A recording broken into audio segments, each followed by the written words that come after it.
Support for WUWM podcasts comes from Potawatomi Casino Hotel Milwaukee, home to 24/7 excitement, dining, and an on-site hotel at 1721 West Canal Street. More information at potawatomi.com. From 89.7 WUWM, Milwaukee's NPR, this is Lake Effect. I'm Audrey Nowakowski. Today we'll speak with one of the candidates for Milwaukee County Board's District 11 and learn why they feel fit for the job. I'm responsive to residents. I care. I work tirelessly. I'm up many nights till midnight trying to get back on emails and all that, and I do it because I want people to know I care and that their voice matters. Then we'll tell you about an organization taking a sustainable and affordable approach to home construction. Nothing was built here for 40 years, and now we've built 3 structures at this point. So by the end of 26 here, there should be no vacant lots in the Thurston Woods neighborhood. Plus, we'll explore the ways that judges are held accountable and examine 2 cases here in Wisconsin. All that's coming up on Lake Effect.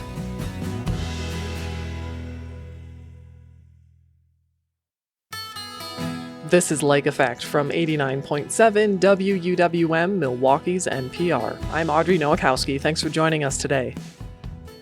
We're hearing from one of the candidates for the Milwaukee County Board of Supervisors. All 18 seats on the board are up for election on April 7th.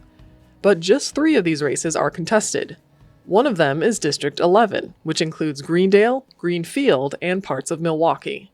The candidates for that seat are Kathleen Vincent, who is the incumbent, and Ryan Anzik. I spoke with Kathleen Vincent ahead of the spring general election, and she begins by explaining what she believes qualifies her to continue the job of county supervisor. I definitely think I'm prepared to continue because there's always work that needs to be done, and it doesn't stop just because there's an election cycle. So I've been working very hard with my community. I think I'm prepared because I've been doing the job now for 4 years. I can honestly say before I became a supervisor, I wasn't quite sure what it entailed.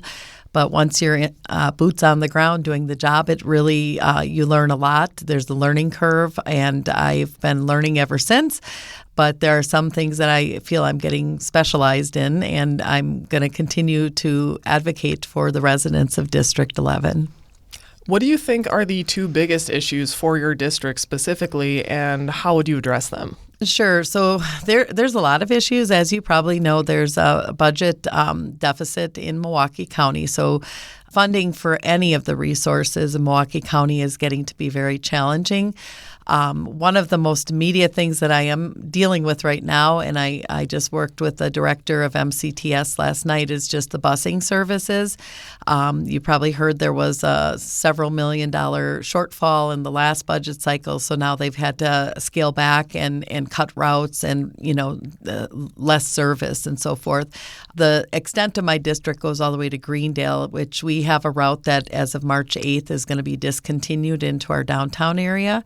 I've worked very closely with the village board of trustees and the manager to try to reestablish that route, and I will be working with my fellow supervisors to, make sure that we try to get that back running because people rely on it. There's workers in my district as well as disabled and elderly people that use the service, and people that have to come into the district to work and people that have to go out of the district to work. So that is going to definitely, I spent time last night on a phone with a resident who will not be able to get to his job once that service is cut. He's going to have to find some other way to do that. So busing service is a part of it. Not everyone always understands that just because you have a car that other people don't have, that means. And, so for me, I do advocate for the little guy. It could be one person reaching out to me. It could be 5, 10, 20 or more.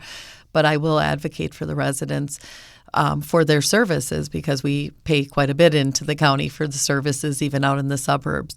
I would say the number 2 thing is just the budget in general with the county. All services are being impacted right now. I know the county executive, David Crawley, is working very hard to work with the Board of Supervisors to do our best step forward. The budget was passed unanimously this year, but we all knew there were going to be some cuts. Our parks are a very big part of that as well, and I'm going to be having a meeting regarding the future of Trimborn Farm, which is a historical park. It's the only one in Milwaukee County, so I definitely will be working with residents. I expect probably 80 to 100 people at that meeting tomorrow night. Right. With Trimborn Farm specifically, the county did issue a request for proposals this past summer due to operational costs and the fiscal pressures. And as you said, there's community feedback available for this, and the county is currently in talks with 2 Weather Vanes LLC about entering a triple lease agreement. So what's your hope for what you'd like to see for the farm going forward, and what are your constituents sharing with you? Sure. I'm getting a lot of feedback. Most of it has been positive, and I think that's great. People want that site to continue in our district. What they're understanding is in order for it to continue, there's going to have to be funding to maintain the site, because it is a historic site that if it's not kept up, it is going to come down. You maybe have heard of the terminology demolition by neglect. But if we don't put some funding in there and work with a public-private partnership, it is very possible that will either at some point not be viable. They have to put a fence around it, or they might even have to sell it. And, the neighbors definitely do not want to have development go in there. They're used to having that in the neighborhood. So I'm working very closely with residents, and I did get a chance to see all of the RFPs after the process. As a supervisor, I'm not involved in the actual process. It's vetted with a team of 5, I believe. They have a rating system, and so 2 Weather Vanes is the one that was selected at this time. The awardee, she's actually seeking community input. She's actually reached out to all of the other RFP applicants and wants them to actually work with her and possibly fulfill some of the wishes that they wanted to do. There is a little dissension from one of the people that did not get selected for the RFP, and I'll just simply say that it kind of hit the media the other day without all the facts. There was definitely a transparent process with this. I spent a lot of time having a public meeting back in June. I had a town hall in October. I have been reaching out to people, having conversations either individually in groups at coffee shops, and I've toured the site many times, probably at least a half a dozen since June. And so, just working with the community to really see what the best foot forward is, I will advocate for what my residents want to see with that site. I'm there to serve, and the residents who live directly in that neighborhood want to make sure it's not something that's disruptive to the neighborhood. To go back on the overall county budget for a moment, the Wisconsin Policy Forum has warned that Milwaukee County is likely to see, quote, increasingly painful budgets in the coming years. How are you hoping to work to balance the county budget without overburdening taxpayers? Sure, that's a big thing. I mean, nobody wants their taxes raised. I was on the board when the 0.04% sales tax went into place, and that was a very tough decision, but a very necessary one just because of where we're at. But obviously that is not my goal to continue to raise taxes for the residents. I really care about the people, especially the longtime residents who really don't want to be costed out of their homes. So basically, in terms of the taxes, it is something that we've had to look at in the past, but now we're also making hard looks at the actual programming and the things that we offer and starting to scale back in areas that maybe can be scaled back a little. But nobody likes that. Nobody wants to have their services cut, and so it's very hard. I will say mental health services in the county are very important to me, and that is not an area I do feel we can scale back. I think we need more support in that area. So my hope is that we can fund programs that will help people be successful in our community. I do spend a lot of time with the homeless outreach individuals. I try to take a ride along every few months. I was out there in the sub-zero weather this past winter because I want to put myself in the shoes of individuals that are struggling in our community, and I want them to be able to have success. So just going out and making sure people understand what resources we can provide and, hoping that we don't have to cut those sources. In January, the Board of Supervisors learned that the county's employee health care contract expired, and there was a rush to approve a new contract. So how can the county rebuild trust with employees and taxpayers after this kind of oversight? Yes, I would say trust is probably the number one word in all of that. I was very upset, visibly upset probably if you had watched any of the meetings. I voted against the contract at this point because I was very not sold on the idea that we couldn't have tried something else before we just rushed something through. When you're talking a $490 million contract, that's not something you race through in 1 or 2 days or a week. And honestly, we weren't even really informed about it as a county board. So I do think there needs to be an audit. I actually have a resolution on the table that we'll be going through in March to audit the total rewards program and all the contracts that they're currently working on to ensure that there are no other gaps in there. Maybe will lead to other things that need to be looked at. I respect the HR director very much, but my concern is that an employee was not being honest, and also that employee was not doing their job, and to the point that it was one of our biggest contracts with the county that just left to lapse and to miss a deadline that is extremely important. The lives of almost 6,000 county workers and retirees relied on that, and I was hearing from dozens of people during that time about their concerns. I voted against it, not because I didn't want them to have their health insurance, but I felt that there needs to be a message that you don't just push these things at us and then, we stand there with a gun to our head and have to make a decision in a rush fashion. I didn't happen to be able to look closely at that contract. I'm not a lawyer, and there are things that I think, could have been missed. And so that's why I voted against it at the time. You've been in this role since 2022, and of course, a lot has happened in that tenure. But what do you think you've done well so far on the county board, and what would you still like to accomplish if reelected? Sure. Well, I would have to say I am a people person, and the way I do things is on the ground, to walk into doors, being in the neighborhood, being active. I'm involved in several aspects of my community, not just in the village of Greendale where I live, but the entire community. Sometimes people think there are more than one of me because I'm at multiple events in a day, and I just work tirelessly. I do respond to people within 24 hours. Every once in a while there could be a miss in there, but for the most part you will have people in my district tell you that I am responsive to their needs.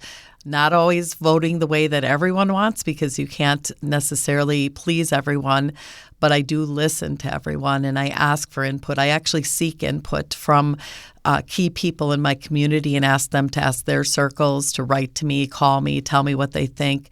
I am not a politician in my mind. I'm a school teacher who decided that it was time to serve the community in other ways. And so that is why I got involved in politics. I'll be honest, Act 10 had a lot to do with me as an educator getting involved, because I couldn't believe what was happening to our public schools. I still can't believe that. As you know, I serve on the Greendale School Board. I've been on that for 9 years now, and I serve as a regional director for the Wisconsin Association of School Boards. And my job there is to advocate for all public schools in Wisconsin, and I'll continue to do that. But as a county supervisor, I have opportunities, too, to get back on that. I work with the Youth Commission. I'm an advisor for the Youth Commission. Take that role very seriously. Our youth should have some sort of input into decisions being made because they are the future of the county. So I definitely feel that I'm responsive to residents. I care. I work tirelessly. I'm up many nights till midnight trying to get back on emails and all that. And I do it because I want people to know I care and that their voice matters. In terms of areas for me to work on, I want to fine-tune some of the work I'm doing in the area of mental health. I think I work closely with the Department of Health and Human Services. The outgoing mental health board chairwoman and I have gotten to know each other very well and have spent a lot of time discussing issues that, can be further worked on in the county. I do not think since the mental health complex closed, I do not feel that we have adequate services for people that are in crisis in our community. And the reality is that affects everyone because they're ending up in either our community reintegration center, they're ending up in jail sometimes. And whether people like it or not, it affects everyone. It's a burden on our taxes.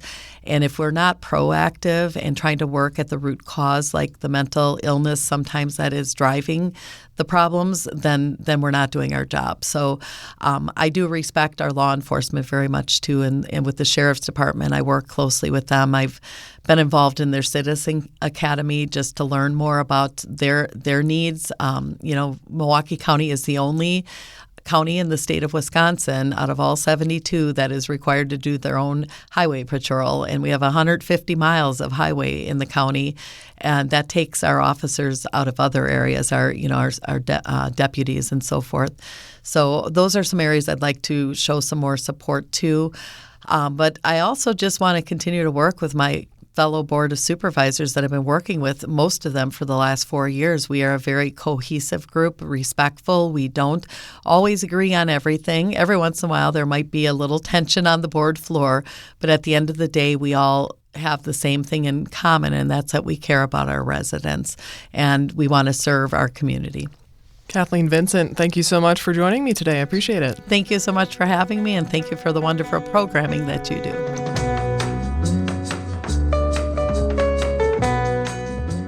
That was Milwaukee County Board District 11 candidate Kathleen Vincent, who is the incumbent. WUWM reached out to challenger candidate Ryan Anzik for an interview, which he declined. You can find more information about both candidates on our website. This week on Lake Effect, we also heard from the candidates for Milwaukee County Board Districts 7 and 9. You can find those interviews at wuwm.com/voter guide, along with other resources to get you ready for the April election, including information about the state Supreme Court candidates. The election is April 7th.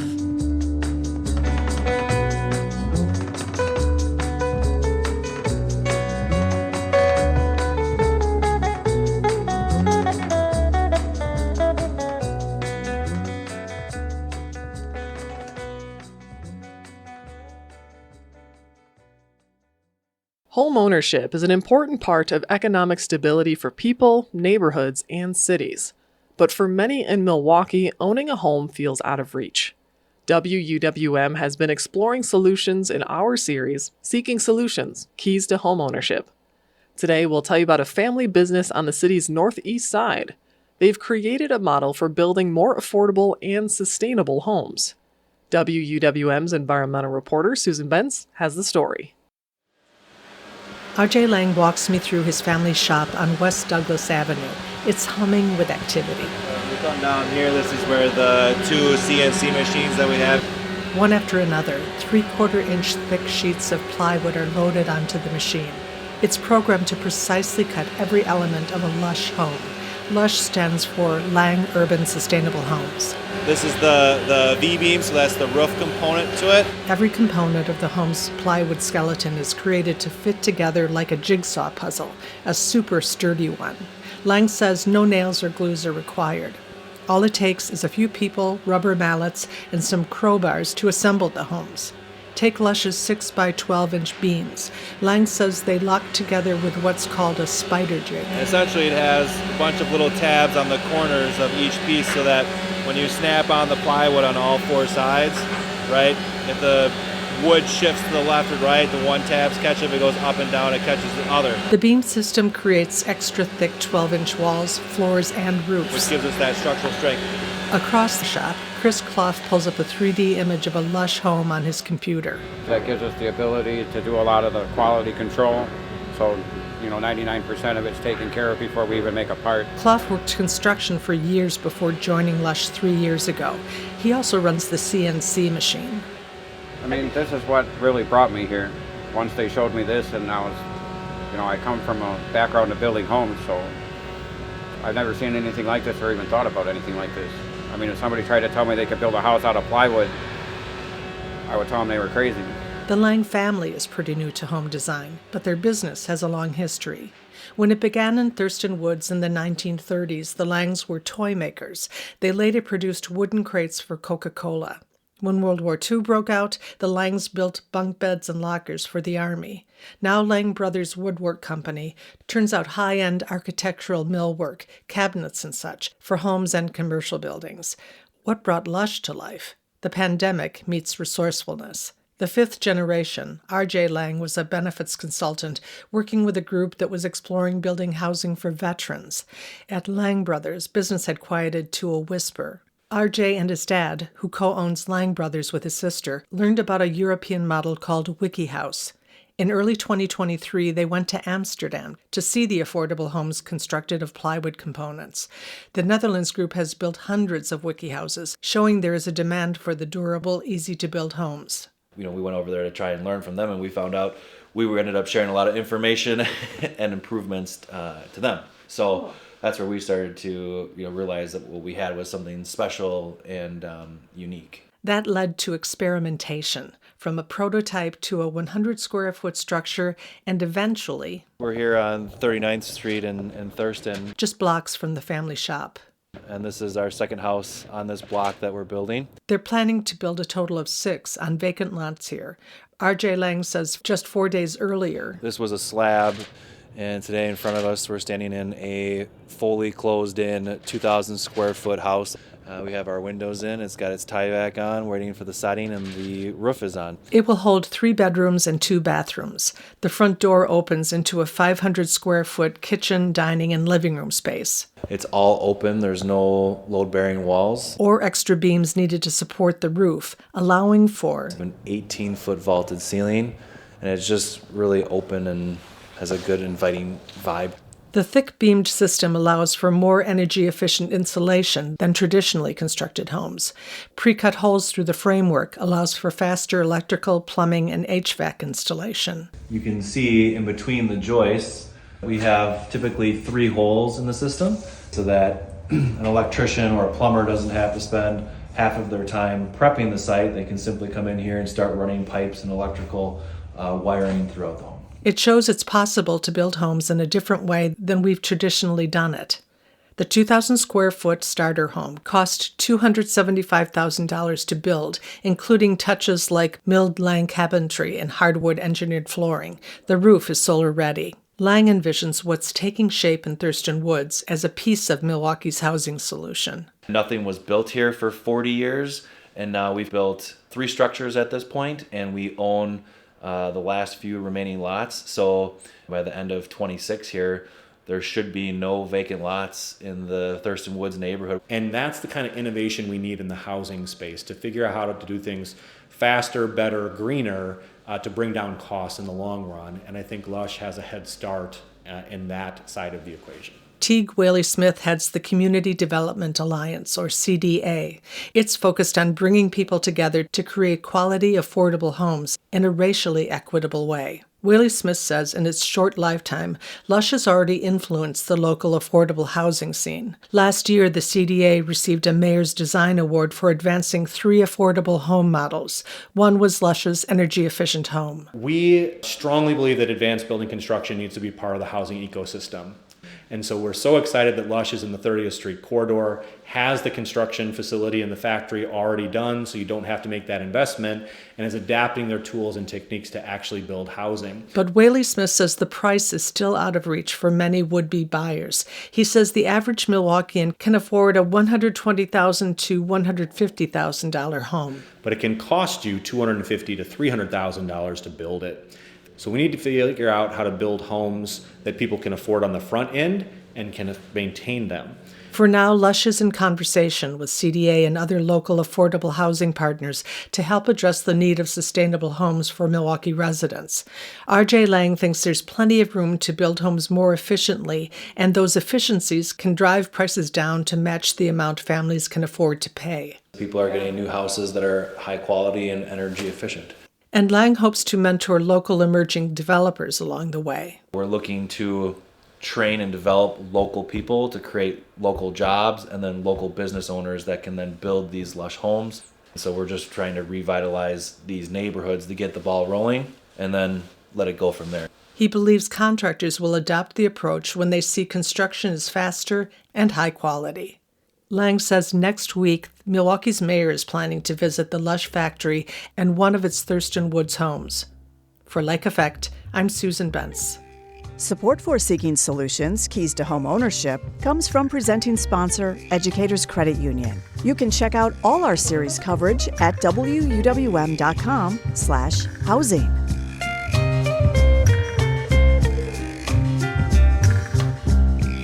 That was WUWM environmental reporter Susan Bentz reporting for our Seeking Solutions Keys to Home Ownership series. Support for the series comes from Educators Credit Union, Greater Milwaukee Association of Realtors, and Geis Garage and Doors. In about 15 minutes, we'll explore how CCAP is used. That's the online resource where anyone can look at court case information. It comes down to someone searching CCAP, using that name, finding something, and just jumping with that, making conclusions, making assumptions. It gets very difficult, and it can be weaponized and used against people. But first, we'll explore the ways that judges are held accountable. That's coming up on Lake Effect on 89.7 WUWM.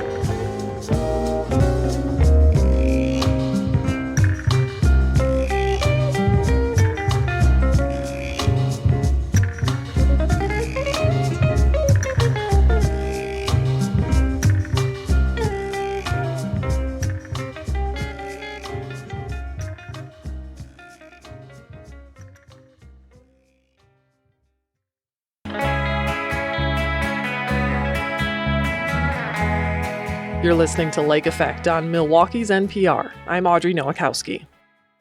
Swing State of the Union, WUWM's podcast on Wisconsin politics, is releasing 2 bonus episodes starting this week. Last season explored why Wisconsin Supreme Court elections feel so partisan despite being nonpartisan races. With another state Supreme Court election coming up in April, co-hosts Joy Powers and Sam Woods explore how judges are held accountable. In this first bonus episode, they investigate 2 ongoing cases of judicial accountability. One involving former Supreme Court Justice Michael Gableman, and the other is former Milwaukee County Judge Hannah Dugan. Here's part of that episode. Let's look into a case of judicial discipline that involves the oversight boards for judges and lawyers. The person at the center of it, former Supreme Court Justice Michael Gableman. He could temporarily lose his law license following an investigation into misconduct.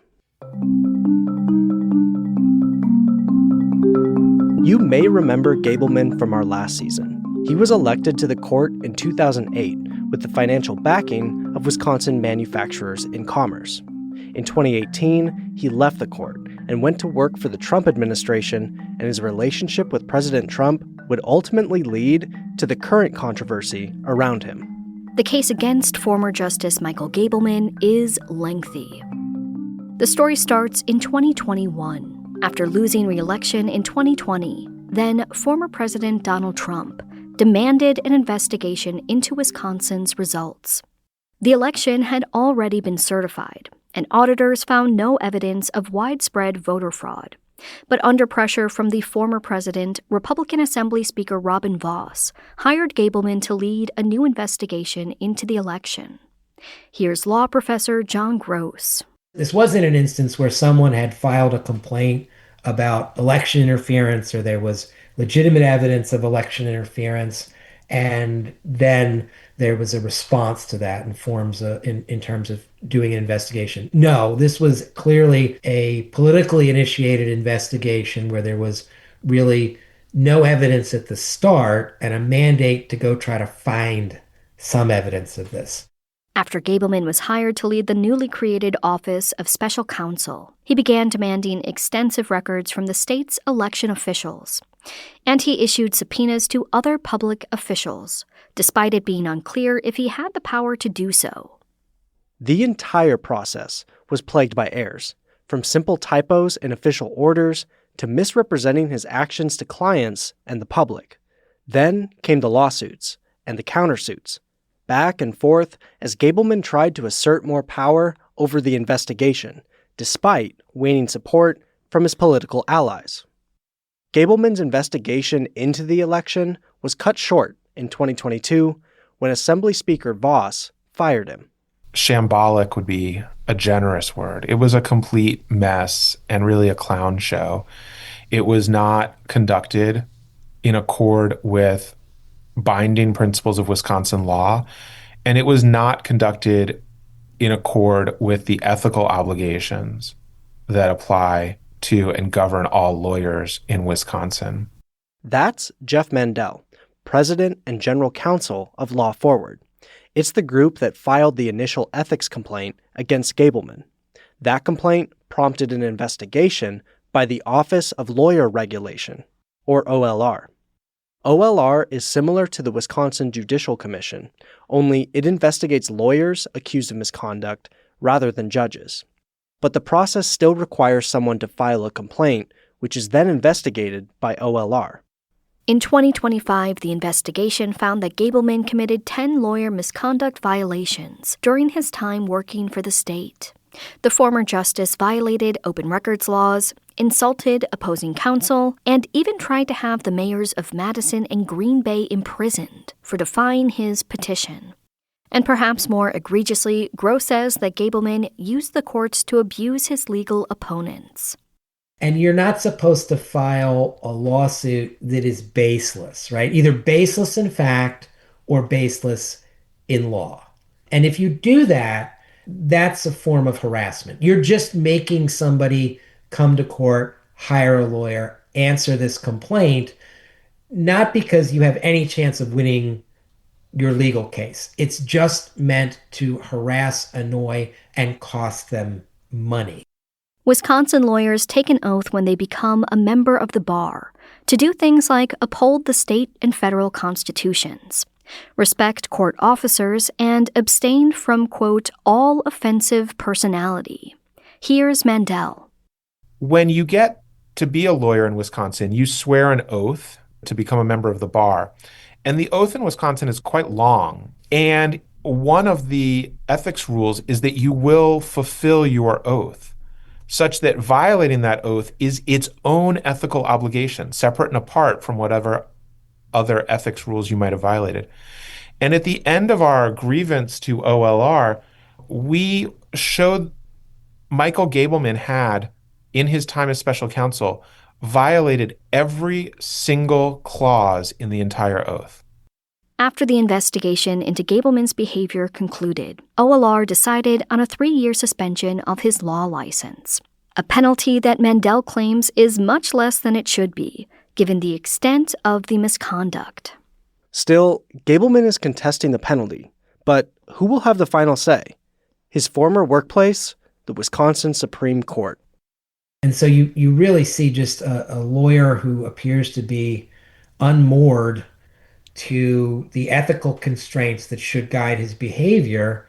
And you rarely see that. It is even more unlikely that you would see that in someone who has sat on the Supreme Court.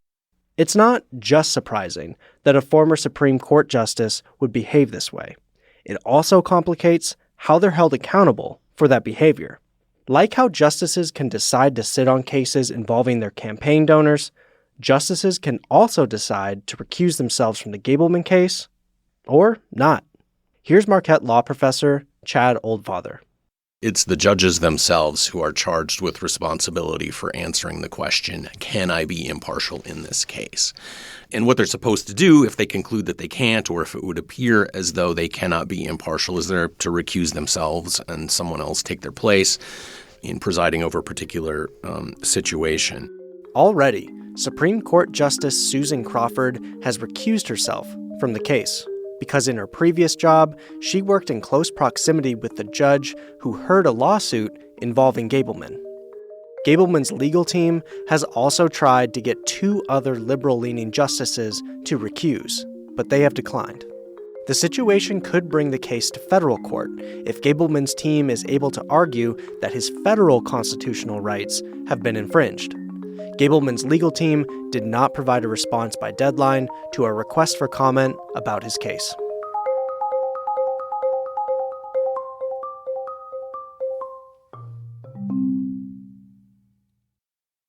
Gableman's case is one example of how judges and lawyers can be held accountable when they're accused of wrongdoing.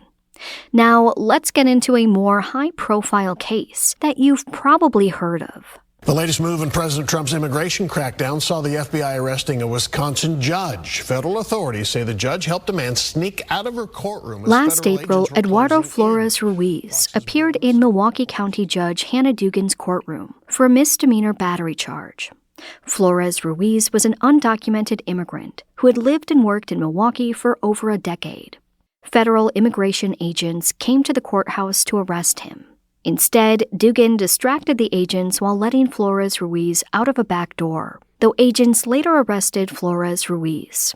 A week later, the Federal Department of Justice charged Dugan with knowingly concealing Flores Ruiz from the agents and obstructing agents' efforts to detain him.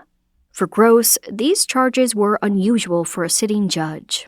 I mean, the first thing is that it is just extremely rare to see the Department of Justice file criminal charges against a state judge. That in itself is a very rare occurrence. When it does occur, it normally relates to some type of corrupt practice that the judge was engaged in, something like bribery. And so a charge related to the judge obstructing federal agents or obstructing the arrest of an individual by federal agents in a state courthouse, it's virtually unprecedented to file a charge like this. The optics of the arrest were also unusual. Immediately after Judge Dugan's arrest, FBI Director Kash Patel shared a photo of her so-called perp walk with the caption, "No one is above the law." The arrest came 3 months after Trump took office, promising mass deportations of undocumented immigrants. Making an example of Dugan represented an opportunity to show he was serious about that promise. This is not a prosecution that was started because there was a real concern about needing to address what Judge Dugan did. It was a prosecution that was initiated to send a message to all state judges, which is that any refusal to coordinate and facilitate the arrests of individuals in a state courthouse by federal immigration agents, that will result in a federal felony. That analysis is not hindsight. The day Dugan was arrested, Trump officials like Attorney General Pam Bondi told Fox News that the arrest was meant to send a message to those resisting President Trump's agenda of mass deportations. Some of these judges think they are beyond and above the law, and they are not. And we're sending a very strong message today. If you are harboring a fugitive, we don't care who you are. If you are helping hide one, if you are giving a TDA member guns, anyone who is illegally in this country, we will come after you and we will prosecute you. Even local politicians, like Republican State Representative Bob Donovan, saw Dugan's arrest as sending a larger message. Here he is on Milwaukee's Fox 6. Most citizens expect criminals to be handled as criminals and to be arrested for their crimes and to face the consequences of their actions. How that's done, sometimes it's not pretty, but it's got to be done. And, a strong message, I think, needs to be sent. Dugan's legal team did not provide a response by deadline to our requests for comment about her case. After the arrest, protesters in Milwaukee supported Dugan's alleged actions. When I start showing up in our courtrooms, that is not standing for accountability. That's not the rule of law, that's the rule of dictators. That is not justice, that's intimidation, and we refuse to be silent. The case went to trial in Milwaukee. In a split decision, Dugan was found guilty of the more serious charge of obstructing federal agents, but not guilty of concealing Flores Ruiz.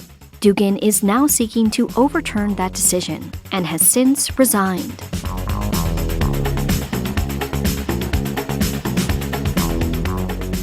That was part of a new episode of WUWM's podcast, Swing State of the Union. It's co-hosted by Joy Powers and Sam Woods. You can find the episode wherever you get your podcasts. Please download and subscribe and look for another bonus episode next Wednesday. You can also listen to Lake Effect as a podcast. Find it wherever you like to listen. We'll take one more break, and when Lake Effect returns, we'll learn how CCAP can be used as a useful and harmful tool for people in Wisconsin. Keep listening on 89.7 WUWM.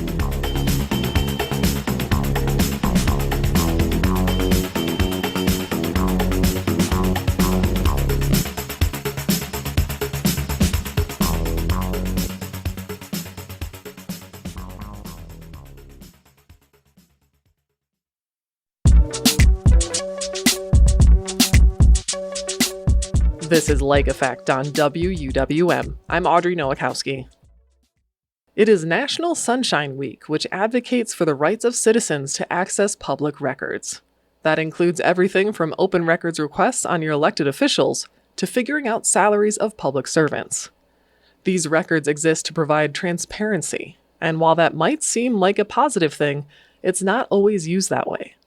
WUWM's Jimmy Gutierrez brings us a story about one of Wisconsin's most widely used public records, CCAP. CCAP, better known as CCAP, some of the most important letters in the state of Wisconsin.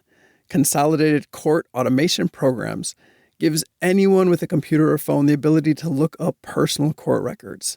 It's almost a coming-of-age story for most of us. Who was the first person you CCAP'd? What did you find? And we're talking about it now because it is National Sunshine Week, which promotes the right to public access to government records at all levels. And that includes your neighbors, friends, families, and exes. For a number of years, I used to work at different law firms. And at work, we would use CCAP on a pretty regular basis for different things. And that's how I first became aware of it. And once I knew about it, I started looking up all different kinds of people in my life just out of curiosity. And there were some surprises.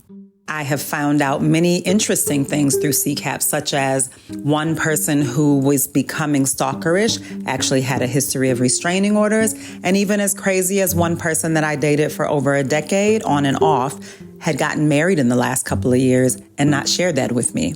Then when I was single and dating, I would look up potential dates as part of my vetting process whenever I would meet someone. Soon I became the person who all my friends would send their potential dates information to, and I would look them up as well and report back. So I've used CCAP to look up myself to see if anybody has filed anything against me or how my other court cases were going for speeding tickets, if there was anything on there for when I applied for a job. Since I am in the criminal justice field, just like to know what would possibly show up on my background. So pre-COVID, I was managing a bar on the east side and we had a regular who came in like clockwork. This was during the first Trump term, and this regular constantly brought up politics and race issues with an opinion that differed from most of the clientele and the staff. After talking to some downtown bar workers and learned he trolled people at other bars too, following an incident at my bar, I decided to ban him. I did it politely and before he entered the bar one day. Months later, I received a restraining order against myself from him. I had zero desire to interact with him at all, but now have a pending restraining order on my CCAP, which makes it kind of hard to date, among other things. The situation was taken care of and I no longer look like a creep. This was some wild blowback for banning a racist. So my name is Gilbert Malice. I'm with Legal Aid Society of Milwaukee. I'm an attorney here, and I'm handling the eviction sealing clinic that we run monthly every second Wednesday of the month. Legal Aid offers a sealing clinic for people looking to seal up past records that may pop up on CCAP, specifically evictions. The service can save someone a few $100s in court costs, but an untold amount of money in securing safe housing if they can improve their public record. I'm talking to Gil today to learn some more about the clinic, the ways CCAP affects people, and to learn a little bit more about myself. All right, Gil, so I'm here, and we're going to run a CCAP on me and see if I have any housing history I should be aware of or any eviction history. We're going to see everything in Milwaukee County court system. So what is your last name? Gutierrez. All right, so we're just going to take a search. All right, so it looks like one thing came up, but... All right, so I can explain. It's actually pretty simple advice now. Don't co-sign anything when you're young. But even though this case showed up on my record, that doesn't mean it's active. The court in 2010 did say, as to you, this action was dismissed.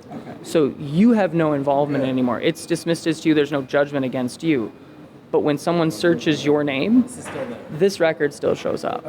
So unless someone scrolls down and reads through these lines here and finds within this text of legalese what happened, who appeared, what happened, and it says that as to Gutierrez, the action is dismissed, they won't know that.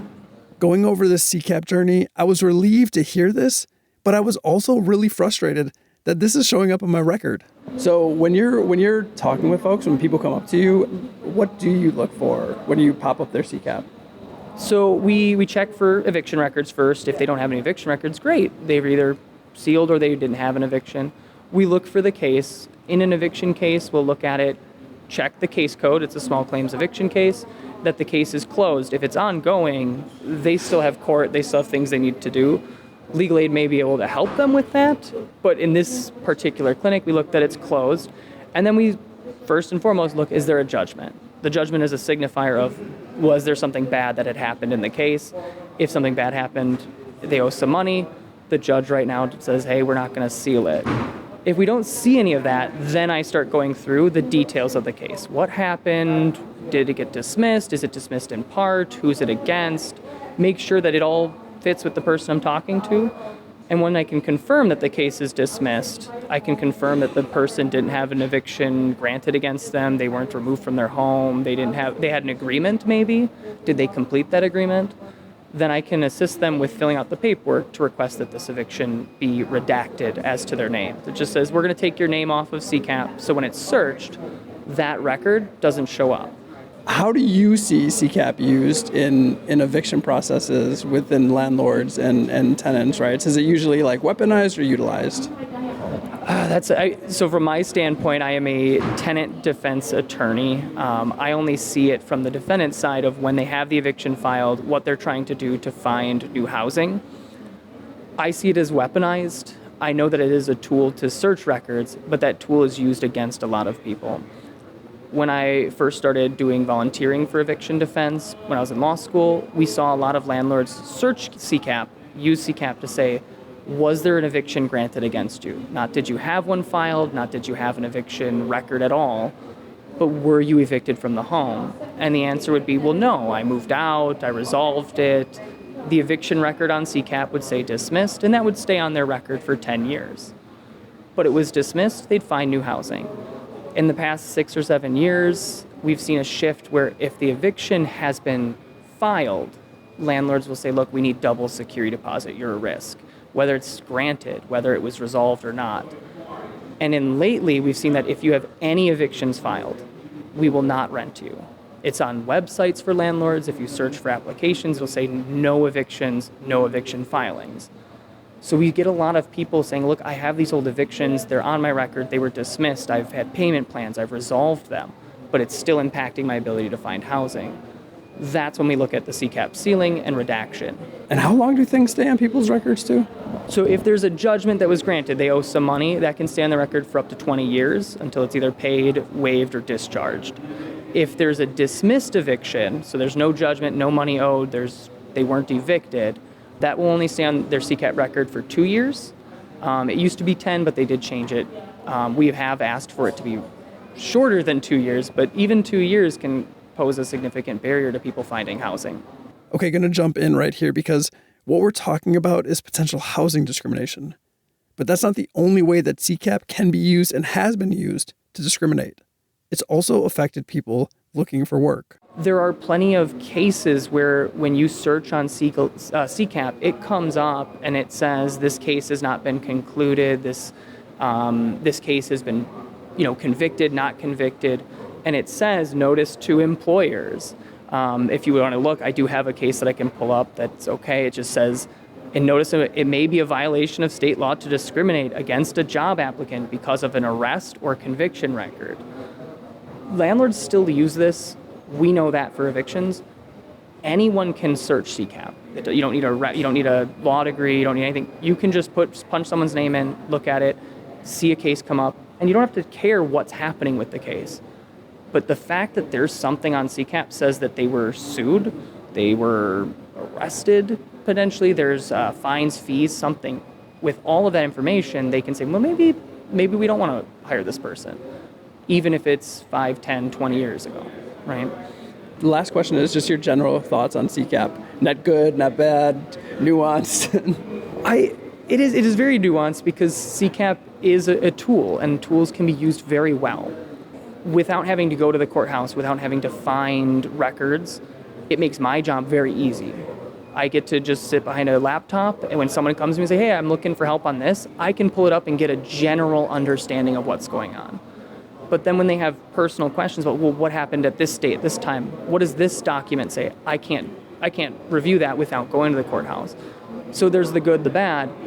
But when it comes down to someone searching CCAP, using that name, finding something, and just jumping with that, making conclusions, making assumptions, it gets very difficult, and it can be weaponized and used against people. And usually, in my experience, that is used against the poor and underprivileged. It is used against people who, through no fault of their own, have circumstances that lead to this, whether it's convictions, whether it's evictions, whether it's even money claims. And with all of that, you don't get the details of what's actually happening. You make those assumptions, you use it against that person, and now it leads to a whole load of issues for them that just continues that cycle.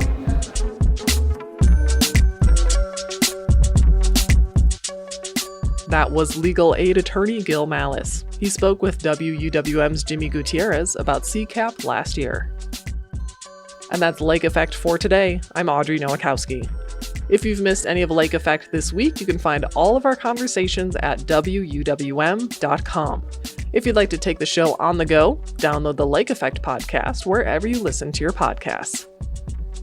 No colleges in Milwaukee offer African language courses. Tomorrow on Lake Effect, we'll learn why that is and what students gain from foreign language courses. Thank you so much for joining us today, right here on listener-supported 89.7 WUWM, Milwaukee's NPR.